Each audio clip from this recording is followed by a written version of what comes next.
Hello dear student, this is Zipin here. Once again, welcome to everyone on our channel Learnopedia. ठीक है, जैसा कि आप लोगों की बहुत ज्यादा डिमांड आ रही थी, क्लास 10 के स्टूडेंट्स की बहुत डिमांड आ रही थी कि सर हिस्ट्री पे आप वीडियो बनाइए, हिस्ट्री पे वीडियो बनाइए। तो हिस्ट्री पे मैं वीडियो बनाना स्टार्ट कर दिया हूँ। एक स्पेशल सीरीज लॉन्च की है मैंने हिस्ट्री की, जिसमें चैप्टर नंबर फर्स्ट हम पहले कवर करेंगे, rise of nationalism in Europe. उसके बाद चैप्टर सेकंड कवर करेंगे, नेशनलिज्म इंडिया। तो एक स्पेशल सीरीज चलेगी पूरी हिस्ट्री की, वन बाय वन आप सभी सीरीज को कवर करिएगा ताकि आपके सारे डाउट्स इन दोनों भी चैप्टर से कवर हो सके। ओके, तो ऑलरेडी मैंने क्या कहते हैं आपके rise of nationalism in Europe का एक इंट्रो वीडियो शूट कर लिया है और उसका लिंक डिस्क्रिप्शन में दिया गया, तो आप पहले जाके उसको देखिए, इंट्रो लीजिए इस पर्टिकुलर चैप्टर का। उसके बाद फिर आप इस पर्टिकुलर पार्ट को देखिए। इस पार्ट में हम कुछ इंपॉर्टेंट टर्म्स के बारे में जानेंगे और फ्रेंच रिवॉल्यूशन के पीछे, फ्रेंच रिवॉल्यूशन क्यों हुआ था, उसके पीछे क्या रीजन था, उसके पूरे बैकग्राउंड को आज हम इस वीडियो में कवर करेंगे। ठीक, पार्ट फर्स्ट में हमने क्या कवर किया था, एक बार मैं फिर से बता दूं। पार्ट फर्स्ट में हमने कवर किया था कि नेशनलिज्म, जो ये वर्ड नेशनलिज्म है, इसका मतलब क्या है। ठीक, इसके बाद नेशनलिज्म की भावना पूरे के पूरे यूरोप में या पूरे के पूरे वर्ल्ड में कहां से आई थी, इसके बाद क्यों आई थी, ये सारी चीजें हमने पार्ट फर्स्ट में ऑलरेडी कवर कर लिया है। तो उस वीडियो का लिंक डिस्क्रिप्शन में दिया गया है, जाइए उसको देखिए। उसके बाद ही आप इस पार्ट सेकंड को, इस सीरीज सेकंड को देखिएगा। ठीक, नंबर ऑफ सीरीज में इस चैप्टर को कवर करेंगे क्योंकि बहुत बड़ा चैप्टर है और अच्छी तरीके से आपके समझ में आए, इसलिए मैं ऐसा कर रहा हूं। ठीक, तो चलिए इस वीडियो को स्टार्ट करते हैं और इस पर्टिकुलर वीडियो में हम टर्मिनोलॉजीज को कवर करेंगे, इंपॉर्टेंट टर्मिनोलॉजीज को कवर करेंगे, जिसमें से आपके very short type of questions बनते हैं और दूसरा आपका हिस्टोरिकल बैकग्राउंड देखेंगे फ्रेंच रिवॉल्यूशन का। ठीक, तो चलिए अब देखिए, सबसे पहला जब आप एनसीईआरटी का पहला पेज ओपन करते हैं तो आपको एक राइट हैंड साइड पे टर्मिनोलॉजी दिया होता है, एब्सोल्यूटिस्ट। ठीक है, एब्सोल्यूटिस्ट का मतलब क्या होता है? एब्सोल्यूटिस्ट का मतलब होता है कि एक ऐसा पर्टिकुलर पावर जिसके ऊपर कोई लिमिटेशन नहीं है, एक ऐसा पावर जिसके ऊपर कोई लिमिटेशंस नहीं है। एक जैसे मोनार्की फॉर्म ऑफ गवर्नमेंट क्या है, एब्सोल्यूटिस्ट है। मोनार्की फॉर्म ऑफ गवर्नमेंट के ऊपर कोई लिमिटेशंस होती हैं? बिल्कुल भी नहीं होती हैं। आपका जुडिशियरी, आपका लेजिस्लेटिव, आपका एग्जीक्यूटिव, ये तीनों ऑर्गन्स उन्हीं के पास होते हैं और वो अपने मनमानी तरीके से रूल करता है, जो उसे सही लगता है वो करता है। मींस एक ऐसा पावर जिसके ऊपर कोई लिमिटेशंस नहीं होती है, वो कहलाता है आपका एब्सोल्यूटिस्ट। ओके, सेकंड आपका टर्मिनोलॉजी दिया गया फर्स्ट पेज पे ही, इथोपियन। इथोपियन का मतलब क्या है? इथोपियन का मतलब होता है कि सोसाइटी को एक ऐसे विजन से देखना जिसमें आपको सब कुछ क्या लगे, सही लगे। ओके, याद रखिएगा, इथोपियन का मतलब होता है कि सोसाइटी को ऐसे देखना, ऐसे विजन से, ऐसे नजरिए से देखना जिनमें सारी चीजें आपको सही लगे। ठीक, इसके बाद सेकंड पेज पे जैसे ही आप आएंगे, इसमें आपको प्लेबेसाइट के बारे में बताएगा।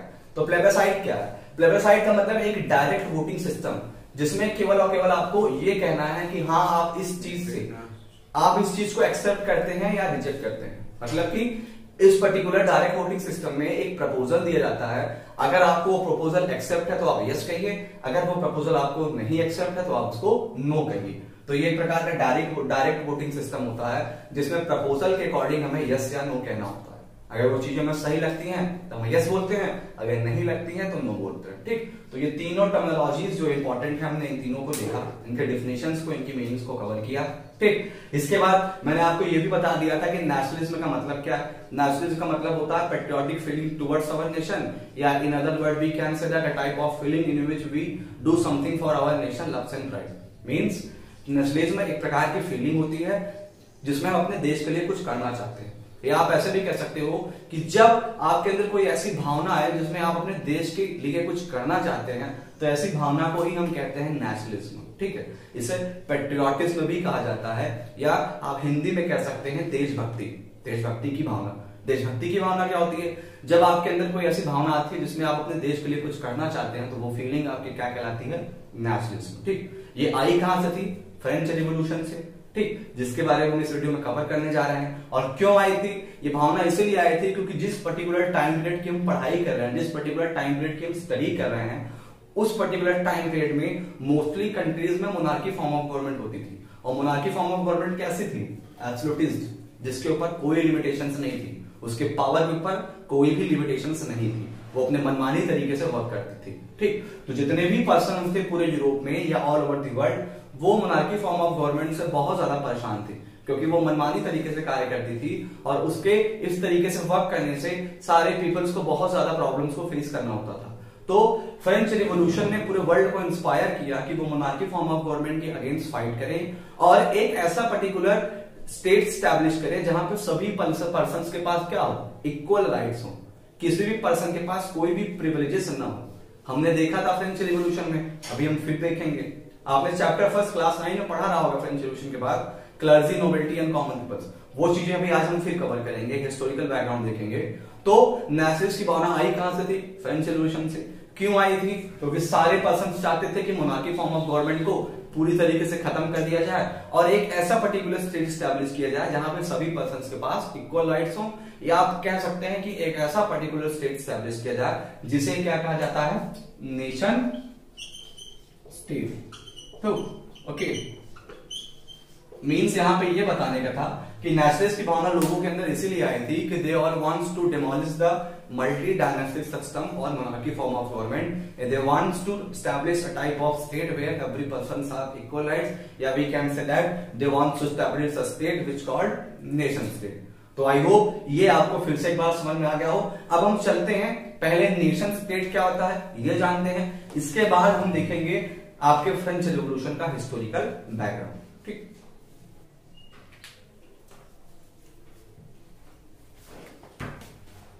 अब देखिए आप लोग 19th या आप कह सकते हो लेट 18th सेंचुरी या 19th सेंचुरी में पूरे के पूरे यूरोप में और पूरे के पूरे वर्ल्ड में नेशन स्टेट का जो क्या कहते हैं आइडिया था बहुत तेजी से फोर्स में आ रहा था, बहुत तेजी से इमर्ज हो रहा था, क्योंकि सभी पर्टिकुलर पर्संस फ्रेंच रिवॉल्यूशन से इंस्पायर हो गए थे। फ्रेंच रिवॉल्यूशन में जो चेंजेस हुए थे आपके 1789 से लेकर आपके 1800 तक, उन चेंजेस ने पूरे वर्ल्ड को इंस्पायर किया था कि वो भी एक नेशन स्टेट स्टैब्लिश करें और मल्टी डायनेस्टिक सिस्टम को या मोनार्की फॉर्म ऑफ गवर्नमेंट को पूरी तरीके से अबॉलिश करें। ठीक, तो ये नेशन स्टेट क्या था? कई आपके फिलोसफर्स ये कहते हैं कि नेशन स्टेट का मतलब है कि एक ऐसा पर्टिकुलर स्टेट जहां पे सभी पीपल्स की कॉमन लैंग्वेज हो, कॉमन आइडेंटिटी हो और कॉमन कल्चर्स हो। लेकिन अर्नेस्ट रेनन आपके इस डिफिनेशन के अगेंस्ट था, वो इस डिफिनेशन को क्रिटिसाइज करता था। वो ये नहीं मानता था कि नेशन स्टेट एक ऐसी जगह होती है जहां पे सभी पीपल्स की कॉमन कल्चर, कॉमन आइडेंटिटी और कॉमन लैंग्वेज होते हैं। आपका अर्नेस्ट क्या कहता था? अर्नेस्ट रेनन क्या कहता था कि नेशन स्टेट एक ऐसा पर्टिकुलर प्लेस होता है जो एक long past of endeavour, sacrifices and devotion से एस्टैब्लिश हो। Means a nation is the culmination of a long past of endeavour, sacrifices and devotion. एक नेशन स्टेट एक ऐसा पर्टिकुलर स्टेट होता है जो वहां के एंसेंटर्स के प्रयासों से, उनके सैक्रिफाइसेस से और उनके डिवोशन से फॉर्म किया गया हो। यह डिफिनेशन आपके अर्नेस्ट रेनन ने दी थी। और भी अदर फिलोसफर्स थे, उन अदर फिलोसफर्स ने क्या डेफिनेशन दी थी नेशन स्टेट की? अदर फिलोसफर्स कहते थे कि नेशन स्टेट एक ऐसा पर्टिकुलर प्लेस होता है जहां पे उसके मेजॉरिटी ऑफ पीपल्स कह लो या सारे पीपल्स का अपना एक कॉमन कल्चर, अपनी कॉमन आइडेंटिटी और कॉमन लैंग्वेज होता है। लेकिन आपके अर्नेस्ट रेनन ने, जो कि एक फ्रेंच फिलोसफर थे, उन्होंने उन सभी फिलोसफर्स के थ्योरी को क्रिटिसाइज किया था और उन्होंने अपनी एक डिफिनेशन दी थी नेशन स्टेट पे। और वो डिफिनेशन क्या थी? A nation is the culmination of a long past of endeavour, sacrifices and devotion. एक नेशन एक ऐसा पर्टिकुलर प्लेस होता है जो उस पर्टिकुलर प्लेस में रहने वाले एंशेंटस के एंडीवर से, प्रयासों से, सैक्रिफाइसेस मतलब उनकी कुर्बानियां और डिवोशन मतलब उनके भक्ति भाव से बनाया गया हो। तो आई होप आप लोगों को समझ में आ गया हो कि नेशन स्टेट क्या है। और यूरोप में ही नहीं, जिस टाइम पीरियड की हम स्टडी कर रहे हैं उस टाइम पीरियड में यूरोप में ही नहीं, ऑल ओवर द वर्ल्ड सभी चाहते थे कि मोनार्की फॉर्म ऑफ गवर्नमेंट या इस मल्टी डायनेस्टिक सिस्टम को खत्म किया जाए और नेशन स्टेट को स्टैब्लिश किया जाए। मींस एक ऐसा स्टेट स्टैब्लिश किया जाए जो हमारे एंसेंटर्स के सैक्रिफाइसेस और डिवोशन से फॉर्म किया गया हो, या आप कह सकते हो कि एक ऐसा पर्टिकुलर स्टेट स्टैब्लिश किया जाए जहां पे कोई भी डिस्क्रिमिनेशन और इनइक्वालिटी ना हो और सभी पर्संस के पास इक्वल राइट्स हो। तो आई होप आप लोगों को नेशन स्टेट का मतलब समझ में आ गया हो। अब हम चलते हैं और फ्रेंच रिवॉल्यूशन के बारे में थोड़ा बहुत जानते हैं, उसके हिस्टोरिकल बैकग्राउंड के बारे में कि फ्रांस में वो रिवॉल्यूशन हुआ कब था, क्यों हुआ था और उससे उस पर्टिकुलर फ्रेंच रिवॉल्यूशन के आउटकम्स क्या थे। ठीक, तो चलिए देखते हैं। अब देखिए हमारा नेक्स्ट टॉपिक आ गया है आज के इस पर्टिकुलर वीडियो का, इस पर्टिकुलर सीरीज का लास्ट टॉपिक है historical background of French revolution. जिस फ्रेंच रिवॉल्यूशन ने पूरे वर्ल्ड को इंस्पायर किया कि मल्टी डायनेस्टिक सिस्टम को खत्म किया जाए और एक नेशन स्टेट स्टैब्लिश किया जाए, जिस फ्रेंच रिवॉल्यूशन ने पूरे के पूरे वर्ल्ड को एक नेशन का आइडिया दिया ठीक। जिस फ्रेंच रिवॉल्यूशन ने पूरे वर्ल्ड को ये फीलिंग, पूरे वर्ल्ड के लोगों के अंदर ये फीलिंग क्रिएट कराई, आइए थोड़ा सा उस फ्रेंच रिवॉल्यूशन के बारे में जानते हैं कि ये हुआ कब था और हुआ क्यों था और इसके आउटकम्स क्या थे। ठीक, तो चलिए देखते हैं। सभी को पता फ्रेंच कहां की ऑफिशियल लैंग्वेज है? फ्रांस की ऑफिशियल लैंग्वेज है। तो ये आपका रिवॉल्यूशन कहां हुआ था? फ्रांस में हुआ था। क्यों हुआ था, क्या था इसमें, सब समझेंगे। ठीक, तो ये रिवॉल्यूशन आपके स्टार्ट हुआ था 1789 में। ऐसा क्या हुआ था? फ्रेंच रिवॉल्यूशन होने के पीछे बहुत सारे कॉजेस थे, आपके पॉलिटिकल कॉजेस, सोशल कॉजेस, लेकिन हम पॉलिटिकल कॉजेस और सोशल कॉजेस को इतना इंपॉर्टेंस नहीं देंगे क्योंकि उनका यहाँ पे इतना वेटेज नहीं है। हमें केवल इमीडिएट कॉज को समझना है। एक्चुअली में 1789 में ऐसा क्या होता है कि फ्रांस में रिवॉल्यूशन, सारे पीपल्स रिवोल्ट करने लगते हैं मोनार्की फॉर्म ऑफ गवर्नमेंट के अगेंस्ट में।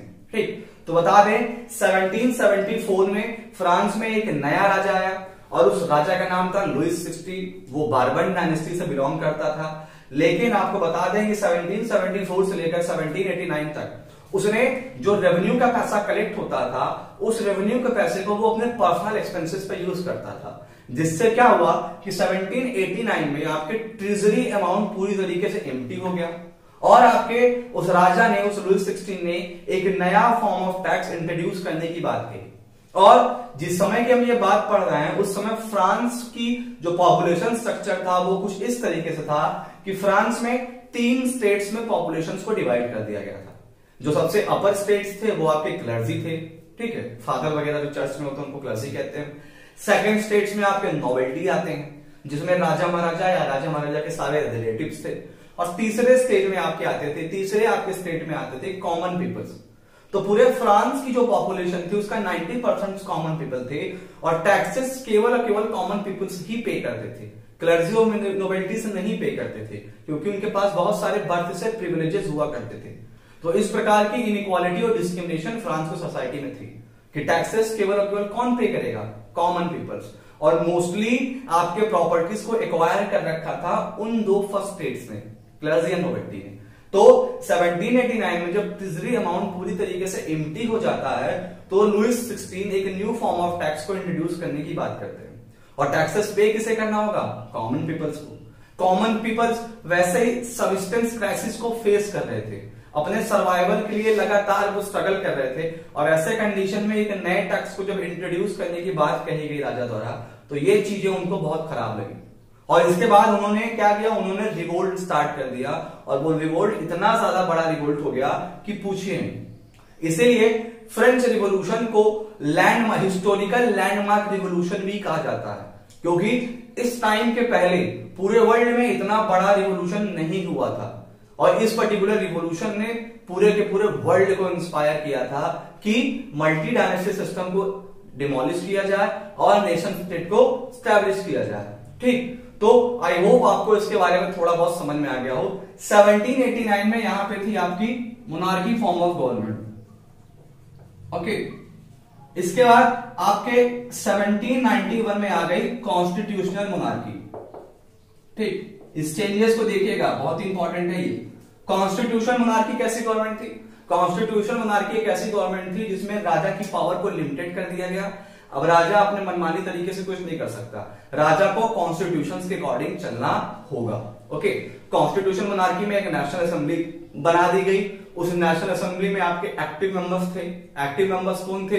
जिनकी एज 25 के अबव होगी और जिनके पास राइट टू प्रॉपर्टी है। ठीक, इसके बाद 3 अलग अलग ऑर्गन्स भी बना दिए गए, लेजिस्लेटिव की, एग्जीक्यूटिव की और जुडिशरी की। ठीक, कहने का यहाँ पे यही मतलब है कि कॉन्स्टिट्यूशनल मोनार्की एक ऐसी गवर्नमेंट होती है जिसमें राजा की पावर को लिमिटेड कर दिया जाता है और राजा अब कॉन्स्टिट्यूशन के अकॉर्डिंग ही रन करेगा। ठीक, इसके बाद 1793 में आपके रिगन ऑफ टेरर आपने जाना था जिसमें जैकोबिन क्लब्स का जो फाउंडर था, जैकोबिन क्लब्स का जो फाउंडर था मैक्सिमिलियन रॉबिस्पियरी, उसने 2 सालों तक रूल चलाया, रिपब्लिकन रूल या कह सकते हो डेमोक्रेटिक रूल, जहां पे उसने भी बहुत ही गलत तरीके से अपने पावर्स का यूज किया।